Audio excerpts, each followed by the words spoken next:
پاکستان کے لیے تشویشناک صورتحال، بھارتی میڈیا اور ماہرین اسے پاکستان کے خلاف طاقت کا مظاہرہ قرار دے رہے ہیں۔ یہ تجربہ علاقائی تناؤ کو بڑھا سکتا ہے۔ پاکستان اپنی دفاعی صلاحیتوں پر بھروسہ کرتے ہوئے جواب تیار رکھتا ہے۔ ماہرین کا کہنا ہے کہ ایسی ترقیوں سے امن کو خطرہ لاحق ہو سکتا ہے۔ دونوں ملکوں کو بات چیت سے مسائل حل کرنے چاہیے۔ بھارت کی میزائل ترقی، علاقائی اثرات۔ بھارت نے یہ تجربہ خفیہ طور پر بنگال کی خلیج میں کیا ہے۔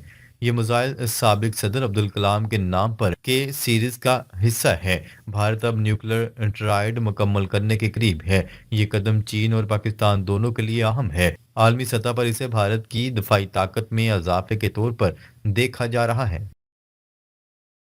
غزہ جنگ بندی معاہدے کا دوسرا مرحلہ، اسرائیل ٹال مٹول کر رہا ہے۔ امریکہ نے الزام عائد کیا ہے کہ اسرائیل غزہ جنگ بندی معاہدے کے دوسرے مرحلے پر عمل درآمد میں تاخیر اور ٹال مٹول سے کام لے رہا ہے۔ ایک امریکی ذریعے نے اسرائیلی ٹیلی ویژن چینل 12 کو بتایا کہ تل ابیب نہ صرف معاہدے کی فنڈنگ اور نفاذ میں رکاوٹ ڈال رہا ہے بلکہ جنگ بندی کی متعدد بار خلاف ورزی بھی کر چکا ہے۔ ذرائع کے مطابق امریکی صدر ڈونلڈ ٹرمپ 29 دسمبر کو واشنگٹن میں اسرائیلی وزیر اعظم نیتن یاہو سے ملاقات کے دوران جنگ بندی مکمل عمل درآمد کا مطالبہ کریں گے، اور ڈونلڈ ٹرمپ اس ملاقات میں جنگ بندی کے بعد غزہ میں ہونے والی فلسطینی ہلاکتوں کا معاملہ بھی اٹھائیں گے۔ کیلیفورنیا میں موسلادھار بارش کے باعث سیلابی صورتحال، مختلف حادثات میں 2 افراد ہلاک۔ امریکی ریاست کیلیفورنیا کے جنوبی علاقوں میں موسلادھار بارشوں سے بدترین سیلابی صورتحال پیدا ہو گئی، جہاں مختلف حادثات میں 2 افراد ہلاک ہوئے۔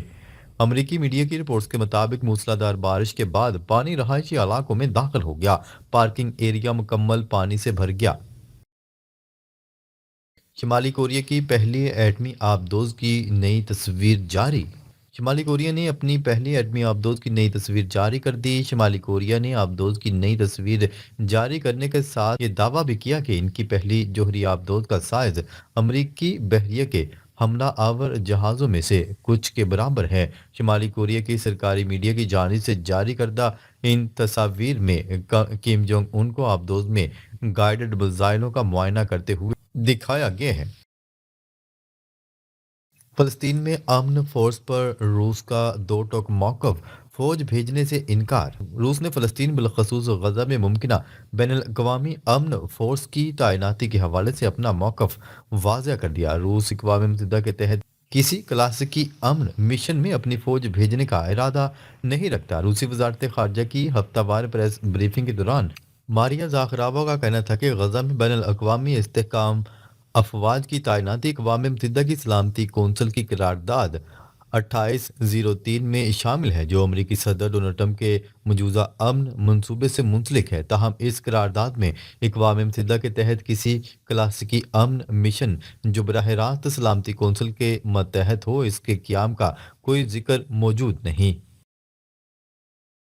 ایران نے خلیج میں غیر ملکی آئل ٹینکر ضبط کر لیا، 40 لاکھ لیٹر اسمگل شدہ ایندھن برآمد۔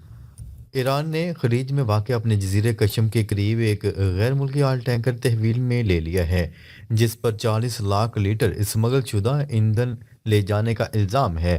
حکام کے مطابق ٹینکر کا نام اور اس کی قومیت ظاہر نہیں کی گئی، تاہم بتایا جا رہا ہے کہ جہاز پر موجود 16 غیر ملکی عملے کے ارکان کو فوجداری الزامات کے تحت حراست میں لے لیا گیا ہے۔ چین کا جوابی وار، تائیوان کو ہتھیار فروخت پر امریکی دفاعی کمپنیوں پر پابندیاں۔ چین نے تائیوان کو امریکی ہتھیاروں کی فروخت پر رد عمل دیتے ہوئے 20 امریکی دفاعی کمپنیوں اور 10 افراد پر پابندی عائد کر دی ہے۔ بیجنگ کے مطابق یہ اقدام واشنگٹن کی جانب سے تائیوان کے لیے اب تک کے سب سے بڑے ہتھیاروں کے پیکج کے اعلان کے بعد اٹھایا گیا ہے، جس پر چین نے شدید احتجاج کیا تھا۔ خبرساں ادارے روئٹرز کی رپورٹ کے مطابق چینی وزارت خارجہ نے اعلان کیا ہے کہ تائیوان کو ہتھیاروں کی فروخت میں کردار ادا کرنے پر متعدد امریکی دفاعی کمپنیوں اور ان سے وابستہ افراد کو پابندیوں کی فہرست میں شامل کر دیا گیا ہے۔ امریکہ نے نائجیریا میں فضائی حملہ کر دیا۔ امریکہ نے نائجیریا کے شمال مغربی علاقے میں داعش سے منسلک شدت پسندوں کے خلاف فضائی کارروائی کی ہے جس میں متعدد جنگجو مارے گئے ہیں۔ امریکی صدر ڈونلڈ ٹرمپ اور امریکی فوج کے مطابق یہ کارروائی نائجیریا کی حکومت کی درخواست پر سکوٹو ریاست میں کی گئی، جہاں شدت پسند گروہ مبینہ طور پر مقامی آبادی بالخصوص مسیحی برادری کو نشانہ بنا رہا تھا۔